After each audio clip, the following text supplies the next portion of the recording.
ಬೆಂಗಳೂರಿನಲ್ಲಿ ಬೆಚ್ಚಿ ಬೀಳಿಸುವ ಭೀಕರ ಅಪಘಾತವನ್ನು ಸಂಭವಿಸಿದೆ. ಜ್ಞಾನಭಾರತಿ ರಿಂಗ್ ರಸ್ತೆಯಲ್ಲಿ ಸಂಭವಿಸಿರುವ ಅಪಘಾತ ಇದು. ಅಪಘಾತದ ತೀವ್ರತೆಗೆ ಟೆಂಪೋವಿನ ಕ್ಯಾಬಿನ್ ಭಾಗ ತುಂಡಾಗಿ ಕೆಳಗೆ ಬಿದ್ದಿದೆ.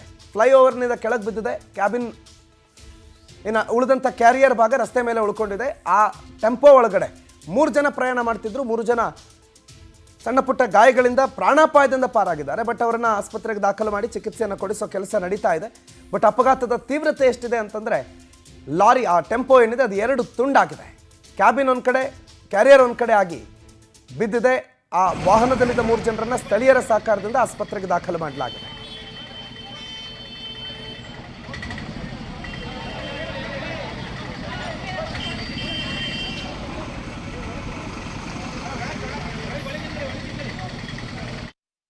Jnanabharathi traffic police station limits ಅಲ್ಲಿ ಇರುವಂಥ ನೈಸ್ ರೋಡ್ ಮೇಲೆ ರಾಮಚಂದ್ರ ಬ್ರಿಡ್ಜ್ ಹತ್ತಿರ ಒಂದು ಬ್ಯಾಡ್ರಳ್ಳಿ ಕಡೆಯಿಂದ ಕೆಂಗೇರಿ ಕಡೆ ಹೋಗುವಂಥ ಟಿಂಪು ಅತಿ ವೇಗ ಮತ್ತು ಅಜಾಗರೂಕತೆಯಿಂದ ಬಂದ್ಬಿಟ್ಟು ಅಲ್ಲಿ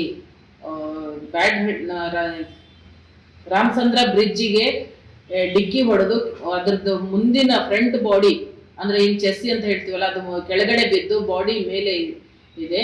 ಇದರಲ್ಲಿ ಡ್ರೈವರಿಗೆ ಸ್ವಲ್ಪ ಪೆಟ್ಟಾಗಿ ಅವನು ಅನ್ಕಾನ್ಶಿಯಸ್ ಇದ್ದಾನೆ. ಹತ್ತಿರದ ಹಾಸ್ಪಿಟ್ಲಿಗೆ ಕರ್ಕೊಂಡು ಹೋಗಿದೆ. Jnanabharathi traffic police station limits ಅಲ್ಲಿ ಇರುವಂತ ನೈಸ್ ರೋಡ್